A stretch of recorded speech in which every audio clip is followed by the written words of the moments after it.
Okay so अस्सलाम वालेकुम student. Next video है, नेक्स्ट टॉपिक है हमारे पास एम्बोलिज्म का। ठीक है, बड़ा आम सा टॉपिक है, आसान सा टॉपिक है।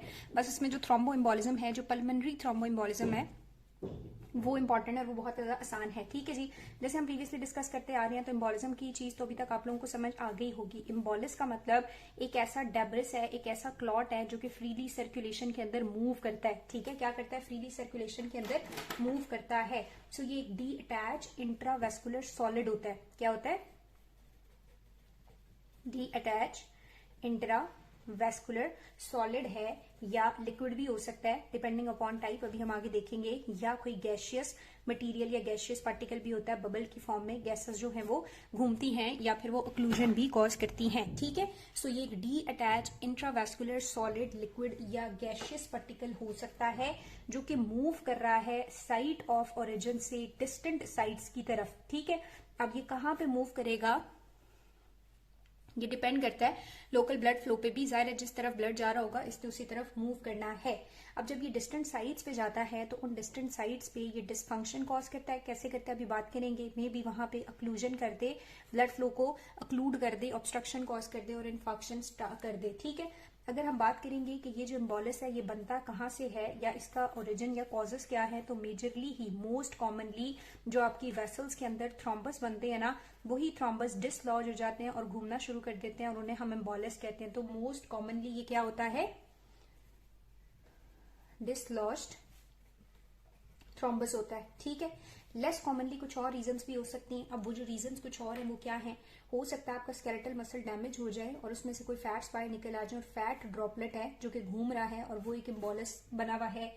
या इसके अलावा बबल्स भी हो सकते हैं, एयर बबल्स। ठीक है, अभी हम पढ़ेंगे एयर एम्बोलिज्म होता है, सो एयर बबल्स भी हो सकते हैं। कोई थीरोसेक्लेरोटिक प्लैक बना हुआ है तो उसमें से कोई थीरोसेक्लेरोटिक डेब्रिस उसके ऊपर से डिसलॉज हो गया, मे बी वो एम्बोलिस बन जाए। या कुछ ट्यूमर के फ्रेगमेंट भी एम्बोलिस बन सकते हैं। ठीक है, ट्यूमर के फ्रेगमेंट्स भी हो सकते हैं, बोन मैरो के कंपोनेंट्स हो सकते हैं, या एमनियोटिक फ्लूइड। अभी हम पढ़ेंगे, आपको पता है जब फीटस बनता है तो उसमें एमनियोटिक कैविटी होती है और उसमें एमनियोटिक फ्लूइड होता है। सम टाइम वो एमनियोटिक फ्लूइड प्लेसेंटा के डिफेक्ट की वजह से निकल के मैटरनल सर्कुलेशन का पार्ट बन जाता है और वो एमनियोटिक फ्लूइड को हम क्या कहते हैं?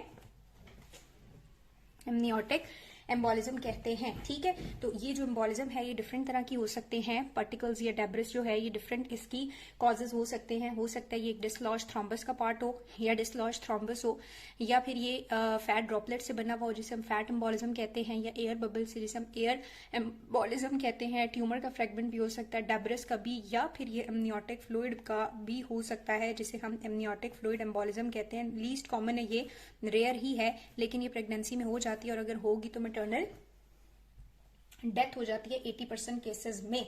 अब बात कर लेते हैं इसकी फेट की। ठीक है, अब एम्बोलिस बंद हो गया, अब इसके डिफरेंट रीजन है। ये एम्बोलिस है, अब इसकी फेट्स क्या है? तो ये जाके लॉज हो जाता है यहाँ से बड़ी वेसल्स में तो इजीली गुजर जाता है ना, लेकिन जो छोटी वेसल्स हैं जाहिर है उनमें जाके स्टक हो जाता है। ठीक है, तो इसने क्या करना है? लॉज हो जाना है जाके स्मॉल वेसल्स के अंदर, वहां पे स्टक हो जाना है। जब स्टक होना है तो जाहिर है उन वेसल्स की क्या कॉज करनी है? अक्लूजन, वहां पे इन्फेक्शन कॉज करना है, ब्लड सप्लाई को डिस्टर्ब करना है, तो हाइपोक्सिया हो सकता है, हाइपरटेंशन हो सकती है। पल्मोनरी आर्टरी में होगा तो राइट साइड हार्ट फेलियर भी हो सकता है। ठीक है, पल्मोनरी आर्टरी या आर्टीरियोल्स में तो बैकवर्ड प्रेशर कॉज करेगा और ब्लड जो है वो पल्मोनरी आर्टरी से आगे नहीं जाएगा बल्कि कहाँ आना शुरू हो जाएगा? राइट वेंट्रिकल और राइट एट्रियम। तो राइट साइड का हार्ट फेलियर भी ये कॉज कर सकता है। तो एम्बोलिस के बारे में समझ आ रही है? क्या पढ़ने हैं? ये एक पीस है, एक मैस है जो कि फ्रीली आपकी सर्कुलेशन में मूव कर रहा है। ठीक है, अब सबसे पहले जो इंपॉर्टेंट वाली है और मोस्ट कॉमन भी है और कंसिक्वेंस या क्लिनिकल इसकी सिग्निफिकेंस भी ज्यादा है, ये है हमारे पास पल्मोनरी थ्रोम्बो एम्बोलिज्म। क्या है? Pulmonary thrombo embolism.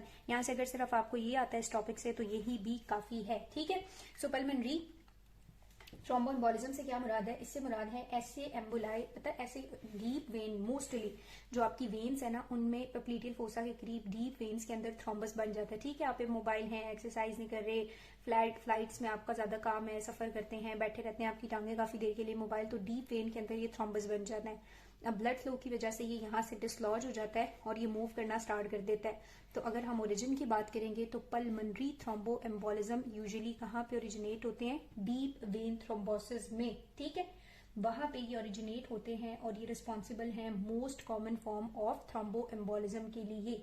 नेक्स्ट बात वो कर रहा है कि इनका इंसिडेंस कितना है, 2 से 4 लोगों में, हर 1000 में से 2 से 4 लोगों में ये पाया जाता है। इसकी वजह से डेथ का इंसिडेंस काफी रिड्यूस हो गया 1990 के बाद, लेकिन स्टिल इसमें से तकरीबन यूएस के अंदर 1 लाख डेथ्स होती हैं हर साल। ठीक है, 95% इसकी जो रीजन है वो यही है कि ये जो थ्रोम्बोएम्बोलिज्म जिसने आके पल्मोनरी सिस्टम को स्टक करा दिया, फेलियर करा दिया, डेथ करा दी, ये थ्रोम्बोएम्बोलिज्म कहाँ से राइज हुआ हुआ है, डीप वेन थ्रोम्बोसिस से ही। डीप वेन थ्रोम्बोसिस है और कहाँ पे, डीप वेन में भी पोप्लीटियल फोसा के बिल्कुल प्रॉक्सिमली ये थ्रोम्बस या एम्बोलिस ओरिजिनेट होता है। ठीक है, अब होता क्या है, ये जो फ्रेगमेंटेड पार्ट है, ये जो थ्रोम्बस का फ्रेगमेंटेड पार्ट है, ये डीप वेन में से ट्रेवल करेगा। ठीक है,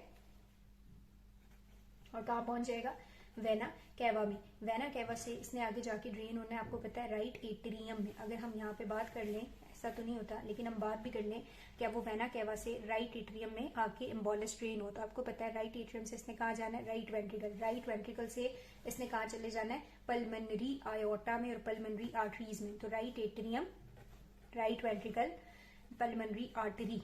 अब ये जो मेन पल्मोनरी आर्टरी है, सम टाइम ये इसकी अक्लूजन कॉज कर देता है अगर ये थोड़ा लार्जर मैस होगा। ठीक है, इसकी अक्लूजन भी कॉज कर सकता है।